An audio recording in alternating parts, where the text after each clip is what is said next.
This is the Lockpicker 1969, and welcome to my channel, and welcome to the next episode of Interview with a Lockpicker. Today's guest is Michael Gilchrist, also known as Norlin. Say hi. Glad to be here. So, where are you from? Well, I am in New Jersey, but I was born in Iowa, kind of grew up all over the place, and I often call Munich, Germany my home, even though I haven't been there in a long time since graduating. And so just around New Jersey these days. Okay. So, how and when did you get into locksport? So when I was in college, my first summer vacation, I learned from a shadier one of my friends in New York City, taught me some zipping and raking techniques. And there wasn't much internet around back then, so So, that's what kind of how what it stayed for a long time. what year was that? That was back in '95. Okay. All right. So, where did you go next with it then? Well, I went back to college and didn't really progress much from there. There was not really an internet to speak of, so I had what I had as far as knowledge goes. Not a lot of single pin picking, and every once in a while, I had friends that would lock themselves out of their dorm rooms or their apartments, and they would call me up and have me let them in for a pizza. Okay. So, you got paid in pizza. Yes, I got paid in pizza for that and for fixing computers. I remember after graduating college that they would still ask me to do these things and try to offer me pizza, but I'd have to raise my rates to a bottle of wine at that point. Okay. So, I have on my notes here that you taught some other people how to pick. Can you talk about that a little bit?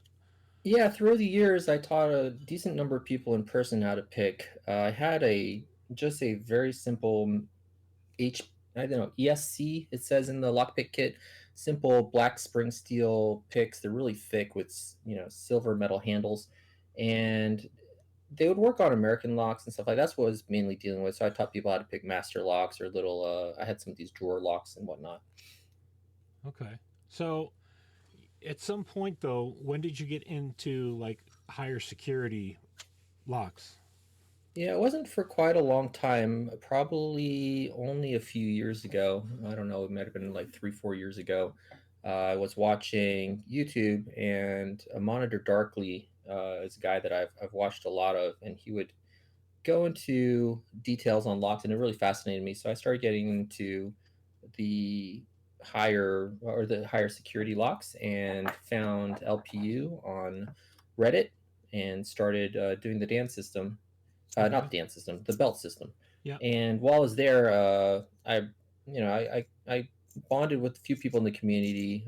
Georgia Jim, Reed were a couple of the guys that I kind of was growing at the same rate at the time.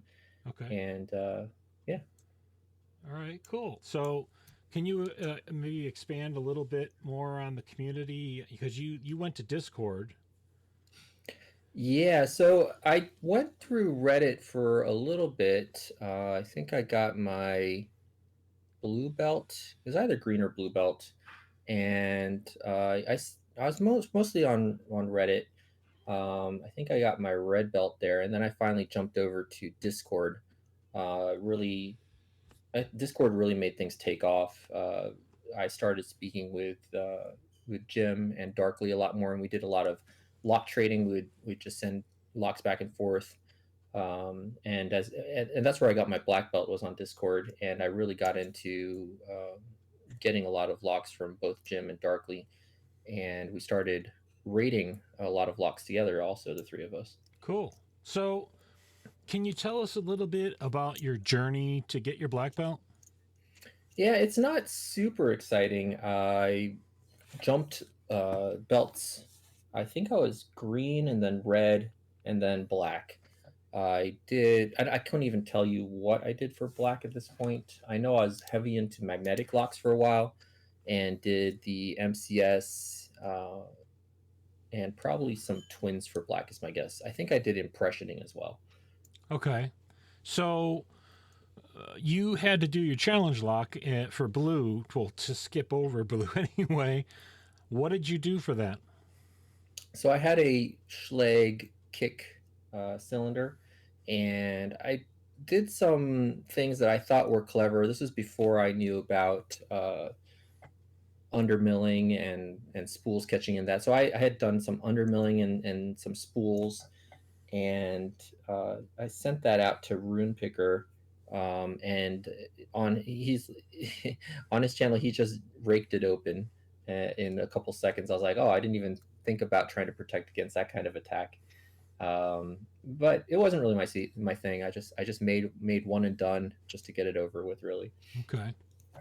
So you don't pick any challenge locks today, or I have only picked less than a handful of challenge locks. They're really not my thing. I like to um, do videos on the locks I pick and share kind of like teacher style knowledge on the locks as I pick them. And I feel like challenge locks, there I'm not really sharing information with somebody that they're going to then be able to apply to a lock that they're picking, trying to compare like for like. okay. So do you share those on your YouTube channel? Yeah, so I had a YouTube channel that I really did stuff with family, kids videos and some of my Hmm. old car racing videos. And when I started picking, unlisted all those, and I started filming all the different locks I was picking. So it was really for belts and dans and different things like that. And eventually, it was I really just picked locks that I want to pick and kind of teach people about. Okay. Now, you know I'm not going to be able to resist asking you to talk about your car racing.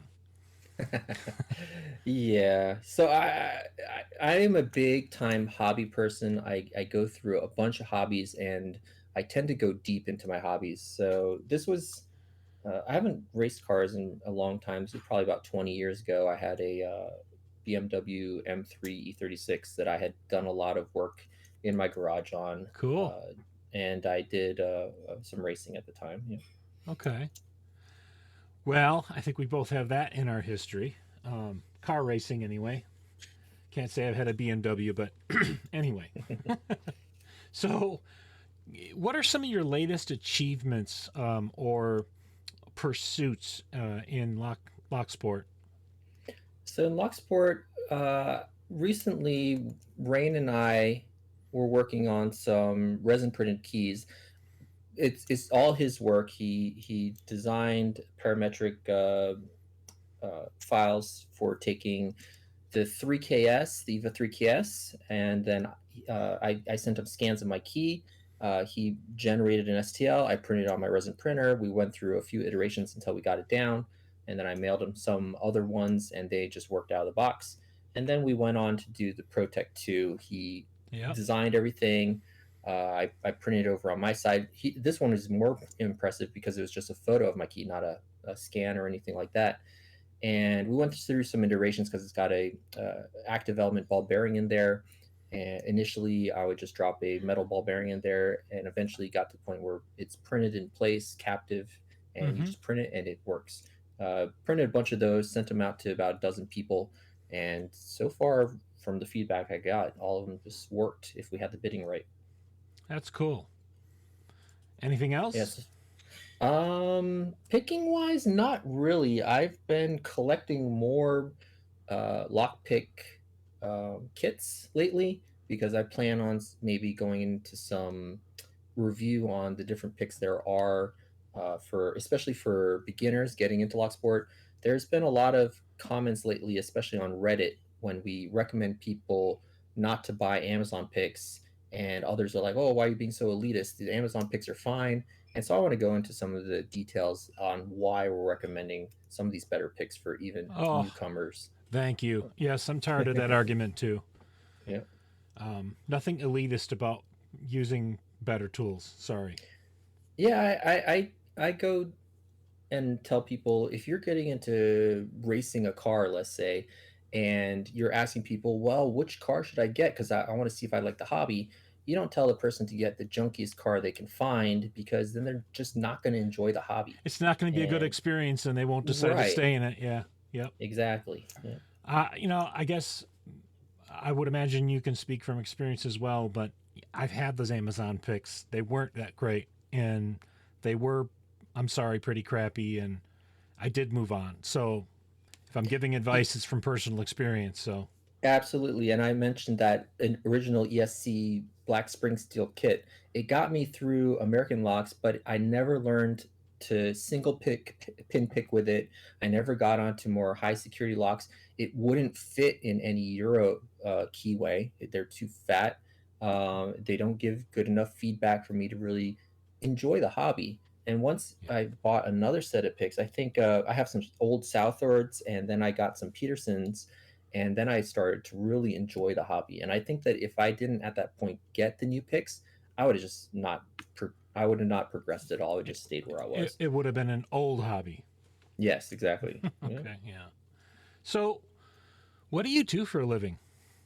So I am in IT. I've been in IT infrastructure for a long time, and nowadays I do IT risk management. It has to do with what maybe is the less sexy side of cybersecurity. I work with folks like yourself every single day in doing what I do for a living. So, I definitely appreciate what you do. So, so had an interesting question, I guess.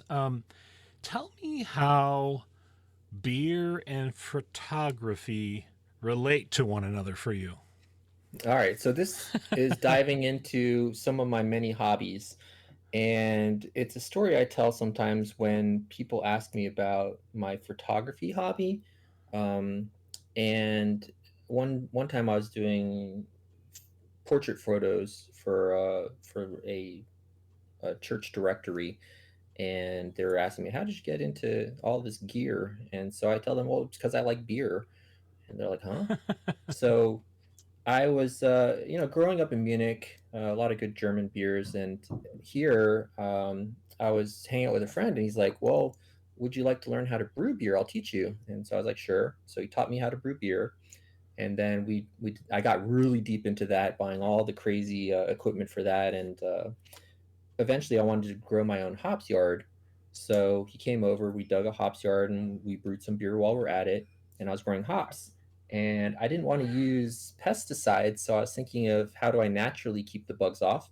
So I went and I bought like 1,000 ladybugs and some of these praying mantis egg sacs, and I hatched a few hundred praying mantises, and those took care of my hops yard. Wow. And I was like, well, I don't want to buy these every year. Maybe I can take some of these praying mantises and breed them. So I started breeding praying mantises, and getting those egg sacs and releasing them into the yard. And since I had all this equipment for breeding praying mantises, I went online and I found that there are small clubs of people that breed mantises, but they breed all these exotic praying mantises from other countries, and some of them look really cool. So I got into breeding exotic mantises, and some of them look like alien creatures. And I was like, well, it would be really cool to take some photos of these. So I got into macro photography, and I got really deep into that with all the gear.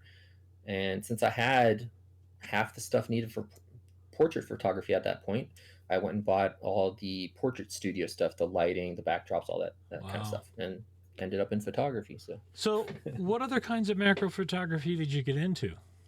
it was mainly just taking photos of the praying mantises. I did some product photography as well. My brother, uh, he was a winemaker. I took some photos of his wine bottles, uh, different things like that. Okay. Okay. So, what is a Euro rack? So I went to college for electrical and computer engineering, and I mean, my office here, I have all the electronics test gear around me, oscilloscopes, spectrum analyzers, waveform generators, power supplies, all these things. And I was really into the hardware side of things, PCB design and whatnot. So there is a synthesizer known as the Eurorack. It's a modular synthesizer where each part of sound synthesis is broken up into its own module. One will generate a tone, it's an oscillator. Another will turn it on and off. The other will change the pitch. One will provide reverb, etc. And so I'll go and either design these, or I'll find open source designs, and I will produce my own PCBs and populate them with electronics, program them because they have microcontrollers, and put it into a Euro rack, something Some people will probably have to Google to figure out what that is. Okay. All right. That's cool. So, one other hobby you talked about with me that was interesting, I thought, was that you're a ham operator. Yeah, and I mean that has a story behind it too. I'll keep it brief. No, go right No. ahead. All right. Well, so I was doing RC car racing because I could no longer do the big car racing at a local club, and I got a bunch of I built my own car from scratch and did all kinds of stuff. And eventually, I was like, I want to do some RC plane um, stuff. So there's this cool channel called Flight Test, and they provide uh, schematics for making your own planes out of dollar store foam board. And so I'd make these $2, $3 planes plus electronics, and I'd fly them around. And then I got into FPV, first person view flying, where I had a camera on the plane, I had goggles, I fly around, and I wanted more range. So in order to get more range, I had to get my ham license.